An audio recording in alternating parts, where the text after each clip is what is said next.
We should regularly wash our hands with soap and water and avoid touching our face with our hands. Even at a meeting when we have on this ministry task force, while I was speaking, I was touching my face until Minister Lawrence Wong nudged me with his elbow and said, "Stop touching your face." Let me now share about what we know about this novel coronavirus. This virus comes from the family of coronavirus, which includes other viruses such as MERS and SARS, as well as the milder variants causing common cold. The medical consensus at this moment is that the novel coronavirus is more transmissible but appears less deadly than SARS. Evidence suggests that the rate of human-to-human transmission of this virus appears to be higher than that of SARS. For now, the evidence also suggests that transmission is mostly via droplets.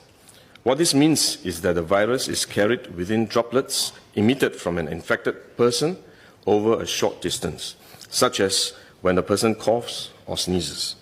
If these droplets come into contact with the eyes, nose, or mouth of an individual, directly or indirectly through hands that have come into contact with these droplets, the individual may become infected.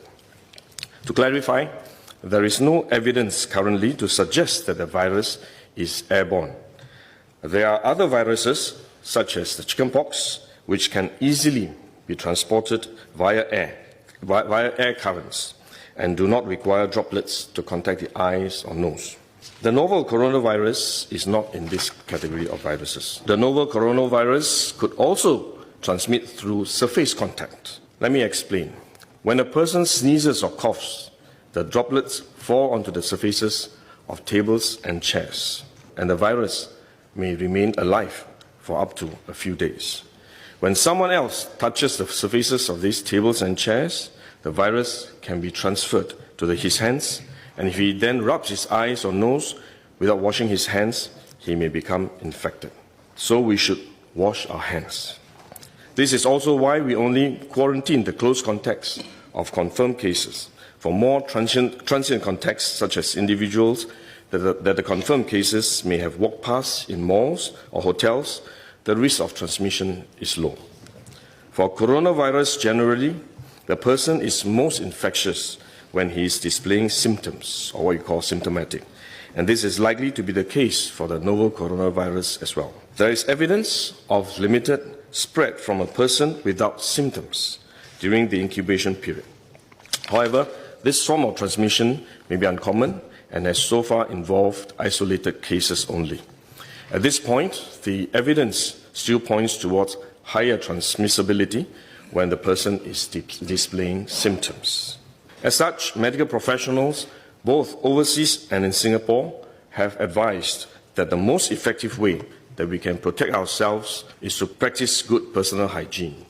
We should regularly wash our hands with soap and water and avoid touching our face with our hands. These may sound simple, but actually they're very difficult to do because all of us touch our face all the time. Even at a meeting when we have on this ministry task force, while I was speaking, I was touching my face until Minister Lawrence Wong nudged me with his elbow and said, "Stop touching your face." So it is simple but extremely difficult, but are actually very effective in preventing all kinds of infection.